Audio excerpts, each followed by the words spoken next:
বঙ্কিমচন্দ্র চট্টোপাধ্যায়ের সুবর্ণগোলক গদ্য থেকে এমসিকিউ প্রশ্ন উত্তর। 18। কালীকান্তবাবু কোথায় যাচ্ছিলেন? শ্বশুর বাড়িতে। কালীকান্তবাবু কার সম্ভাষণে শ্বশুর বাড়ি যাচ্ছিলেন? উত্তর, স্ত্রীর সম্ভাষণে। কালীকান্তবাবুর শ্বশুর বাড়ি কোথায়? উত্তর, গঙ্গা তীরবর্তী গ্রামে। কালীকান্ত ঘাটে কি লাগালেন? নৌকা। কালীকান্ত ঘাটে নৌকা লাগিয়ে কিভাবে গেলেন? পদব্রজে। কালীকান্ত চাকরের নাম কি? রামা। কালীকান্তবাবু রাস্তায় কিসের গোলক দেখতে পেলেন? তো সোনার। রামা চাকরের সঙ্গে নিয়ে কি বয়ে নিয়ে যাচ্ছিল? উত্তর, পোর্টমান্টো। পথিমধ্যে কালীকান্তবাবু দেখিলেন। পথিমধ্যে কালীকান্তবাবু কি দেখতে পেলেন? একটি সুবর্ণগোলক। প্রীত হইয়া তাহা রাখিতেছিলেন। কি রাখিতে দিলেন? স্বর্ণগোলক। গৌরী আড়ি মারিতে পটু। প্রমাণ পৃথিবীতে তাহার 3 দিন পূজা। বলা বাহুল্য যে দেবাদিবের হার হইল ইহাই রীতি। যদি কেহ খোঁজ করে বাহির করিয়া দিও, নইলে বাড়ি লইয়া যাব এখন। এটা রাখো। কালীকান্তবাবু কাকে স্বর্ণগোলক রাখতে দিলেন? ভৃত্য রামাকে। স্বর্ণগোলকটি কোথায় লুকিয়ে রাখলেন? উত্তর, বস্ত্র মধ্যে। আপনার, ওটা হবে পোর্টমান্টোতে। আপনার স্বর্ণগোলকের কি গুণ? আলোচ্য অংশে স্বর্ণগোলকের গুণ কি? চিত্ত বিনিময়। আরে ও খানসামাজি, তুম হুহা মত বৈঠিও, এ কথা কে বলেছিলেন? দারোয়ান রামদিন। কালীকান্তবাবু যখন শ্বশুরবাড়ি পৌঁছলেন তখন তাঁর শ্বশুর কোথায় ছিলেন? অন্তঃপুরে।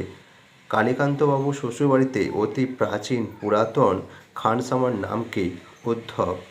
যে বেটা মেয়েবাদী আলোচ্য অংশে এই কথা কে বলেছিল? তো চাকর রামা।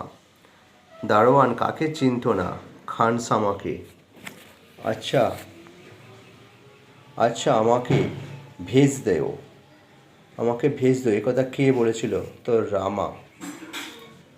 গোলাম কি কসুর মাপ কিজিয়ে, এ কথা কে বলেছিল? দারোয়ান। কালীকান্তবাবু শ্বশুরবাড়ির খানসামার নাম কি? উদ্ধব। উদ্ধব গিয়া অন্তঃপুরে সংবাদ দিল। উদ্ধব অন্তঃপুরে কি সংবাদ দিল? জামাইবাবুর আসার কথা। আমাকে এইখানে হাতে 2টো ছোলা গুড় দাও। উক্তিটির বক্তা কে? কালীকান্তবাবু। ওরে আমার সোনার চাঁদ, উক্তিটির বক্তা কে? কামসুন্দরী। তাকিয়ায় হেলান দিয়া তামুক খাইতে লাগিল। কে তামুক খেতে লাগলো? তো রামা। কালীকান্তবাবু হস্ত হইতে গোলকটি গ্রহণ করিয়া কোথায় রাখিলেন? বস্ত্র মধ্যে। ওর সাক্ষাতে কি তামাকও খাইতে পারি, একথা কে বলেছিল? কালীকান্ত। জামাইবাবু আসিয়াছেন, একথা কে বলেছিলেন? উদ্ধব। সঙ্গের লোকটা সভ্যভব্য বটে, তবে জামাই বাবাজিকে কেমন কেমন দেখিতেছি। তাহা দূর হইতে একটা ষষ্ঠাঙ্গে প্রণাম সারিয়া দিল।